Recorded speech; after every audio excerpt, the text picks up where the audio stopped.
Ben ritrovati dalla redazione. 3 settimane di totale chiusura al traffico, viabilità stravolta a pochi metri dal confine, mezzi pubblici costretti ad allungare i percorsi pur di garantire ai residenti della zona la possibilità di raggiungere comunque le proprie abitazioni. Un'estate difficile sotto il profilo della mobilità, quella che si sta delineando sul Carso, in particolare a Monrupino. Infatti, come se non bastasse, la chiusura della superstrada slovena A4 fissata per sabato 16 agosto, che riverserà sul valico di Fernetti uno straordinario numero di mezzi pesanti e di vacanzieri in questi giorni, è esploso un nuovo problema che ha costretto le competenti autorità a decretare la chiusura del traffico che collega l'ex provinciale 9 con la frazione di Zolla Opicina.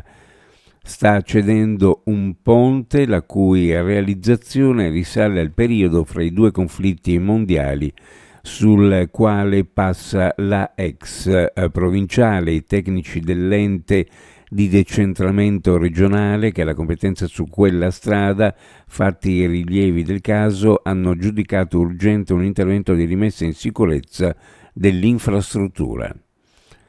Cambiamo argomento. Il comandante della polizia locale ha trasmesso alla Procura della Repubblica del Tribunale di Trieste gli atti relativi all'incidente avvenuto nel primo pomeriggio di sabato a Miramare, nel quale ha perso la vita il 58enne triestino Moreno Privilegi.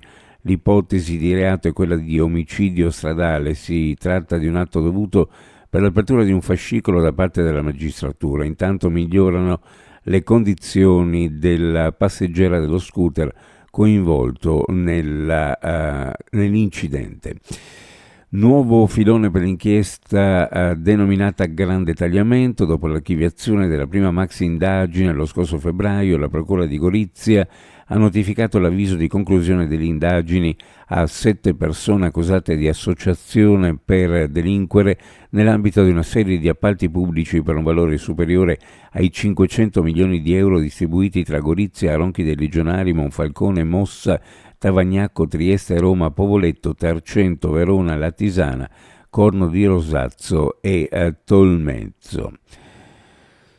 La Regione è pronta a trovare insieme al Comune di Pordenone le soluzioni più adeguate per rispondere a 2 esigenze fondamentali su cui l'amministrazione comunale sta già progettando interventi concreti. Il primo riguarda la creazione di un parcheggio multipiano a supporto del nuovo ospedale in via Montereale, e il secondo l'adeguamento strutturale di Casa Serena in vista della realizzazione della nuova casa di riposo nel quartiere di Villanova. Lo ha dichiarato l'assessore regionale alla salute Riccardo Riccardi al termine di un incontro che si è svolto al municipio di Pordenone tra l'assessore e il sindaco della città Alessandro Basso per affrontare 2 temi strategici legati al completamento della struttura del nuovo ospedale, anche sotto l'aspetto viabilistico e dei parcheggi, che potrebbe vedere la realizzazione di un nuovo park multipiano nell'area di Vial Rotto e la riqualificazione dell'edificio di Casa Serena. Uno sguardo alle previsioni meteorologiche per questa giornata.